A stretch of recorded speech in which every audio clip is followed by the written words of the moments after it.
Hi. വയനാട്ടിലെ ഒരു അടിപൊളി പ്രോപ്പർട്ടി ഉണ്ട് കേട്ടോ. അടിപൊളി പ്രോപ്പർട്ടി.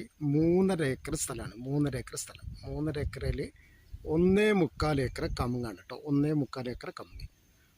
96 സെൻറ്റ് കരഭൂമിയുണ്ട് ഇതിൽ. ഒരു വീടുണ്ട്. ഈ 96 സെൻറ്റിൽ റബ്ബറും കൂടി ഉണ്ട് ഇതിൽ.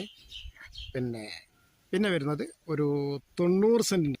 പിന്നെ വരുന്നത് 90 സെൻറ്റ് ഇതാ ഈ ഒരു വയൽ വരുന്നുണ്ട് കേട്ടോ. 90 സെൻറ്റ് ഇതാ ഈ ഒരു സ്റ്റെപ്പ് വയലാണ്. നല്ല ഏരിയ, സൂപ്പർ ഏരിയ, നല്ലൊരു കാർഷിക ഏരിയ, ഒരു നാടൻ പ്രദേശം. വയനാട്ടിലെ നടവയൽ എന്ന് പറയുന്ന പ്രദേശത്താണ് കേട്ടോ. ഇത് നിങ്ങളെ പരിചയപ്പെടുത്താനേ കാരണം എന്ന് പറഞ്ഞു കഴിഞ്ഞാൽ ഒരു സെൻറ്റിന് 12,000 റുപ്യാണ് ഇതിൻ്റെ വില. ഓക്കെ, ടാറിങ് റോഡാണ്. നല്ല സൗകര്യമുണ്ട്, എല്ലാവിധ സൗകര്യങ്ങളുമുണ്ട്. Wayanad town property Panamaram 89 21 51